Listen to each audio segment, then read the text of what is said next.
السلام عليكم ورحمة الله وبركاته. فجرت تقرير صحفي اليوم أن نادي ريال مدريد الإسباني قرر الانسحاب نهائيا من صفقة الإنجليزي هاري كين مهاجم توتنهام خلال الميركاتو الصيف الحالي، حيث يبحث الميرينجا عن مهاجم بديل لتعويض رحيل بنزيما إلى صفوف اتحاد جدة السعودي هذا الصيف من خلال التوقيع مع مهاجم آخر.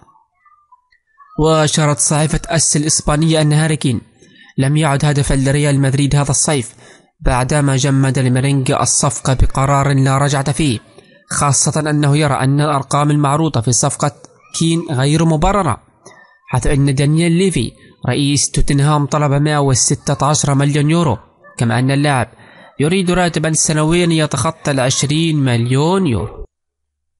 وبعد عدم التعاقد مع ميسي قامت جماهير الهلال السعودي بتدشين هاشتاجات من أجل التعاقد مع هاري كين بعد ساعات قليلة من انسحاب ريال مدريد من الصفقة، حيث دخلت فعلا إدارة نادي الهلال السعودي على خط هذه الصفقة لضم هاري كين إلى نادي الهلال في مدينة الرياض.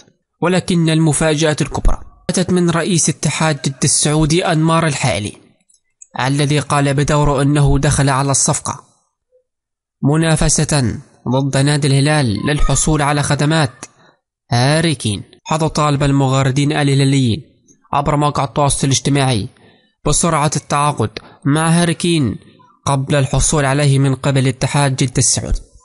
هذا قال المغارد عبر تويتر: أتمنى صندوق الاستثمار تدخل في خط المفاوضات مع هاري كين.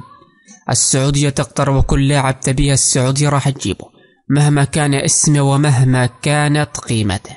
وأضاف المغارد هلال آخر: احتاج الهلال مهاجم مثل هاري كين وجناح يمين مثل محرز وصانع مثل نيمار.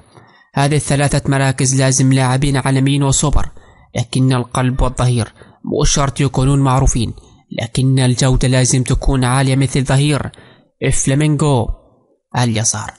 أتت هذه التغريدات الهلية بعد ساعات قليلة من دخول نادي اتحاد جدة السعودي على الخط في صفقة هاري كين، ويبدو أن اتحاد جدة سوف يحصل على خدمات هذا اللاعب، حيث أن الصفقة تصل إلى 120 مليون يورو، ونادي الاتحاد قادر على دفعها وفورا وبشكل عاجل.